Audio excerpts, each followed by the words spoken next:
So this video is going to be about how to organize your child for school.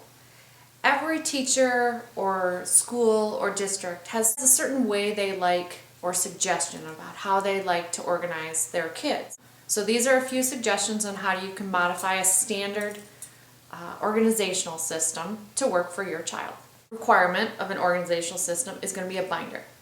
Typically, the students are required to get just a regular 3-ring binder. It's nothing fancy, just usually hardcover with maybe a pocket here, and usually 1.5 to 2 inches. So I would suggest a soft cover, kind of like a trapper keeper.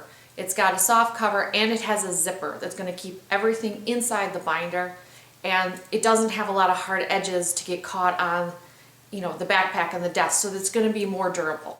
The second requirement is a folder. A folder, typically a different color for each subject. And what I found with these kind of folders is when turning homework in, he would forget about the fact that they were in there that needed to be turned in. I found that works much better is these dividers. So there's a different color divider for each subject, and there's also a pocket right on the front. So we just slip his homework that's been finished that he needs to turn in into the pocket. That triggers, I need to turn it in, and therefore he turns it in. When you can't see it from, you know, this regular one, more apt to forget. So it's just a visual reminder. Since he is visual, it's a visual reminder to turn his homework in.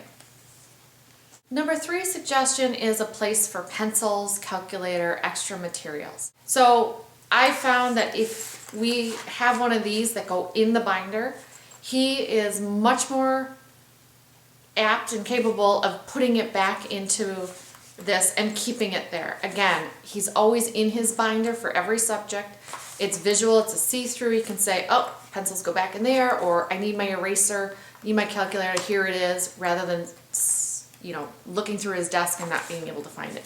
So one of these pencil keepers has been great for keeping all the extra stuff. The last suggestion for keeping track of what homework is due and when it is due is a planner. For most dyslexics, copying something down and putting it into this little box is not ideal. So what we did was come up with abbreviations or symbols to help him make it go faster, and therefore then he's not copying. It's in his own language, it's in his own words, and he's able to understand what is due and when it is due, and that's the point. Here's a few examples of some things that we use on a daily basis to understand what the assignment is. There are just a couple, but you can see, like for homework, HW. For tomorrow, just an arrow. For the day after that, 2 days out, it would be 2 arrows. And for a test, we've used check mark, star, or now he writes test. But whatever works for your child that you're working with, if they prefer one over the other, go with it. It's about helping them to remember what is due and when it is due. One other suggestion I have was for turning in homework. If they're having problems turning in their homework, put it all together for them, put it in a visible place, and just let them be able to hand in a whole folder with that.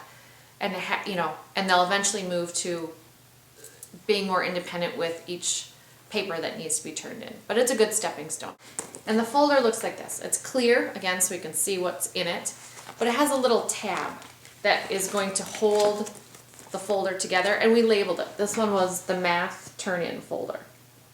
So it was very easy. He would come to class, he would turn this in, teacher would eventually give it back. So we actually have two of these going. So if the teacher has one, forgets to turn it back, we have another one to turn in. But that was the stepping stone for getting to this, where you just have, you know, the one sheet of homework in each subject. We did start with this.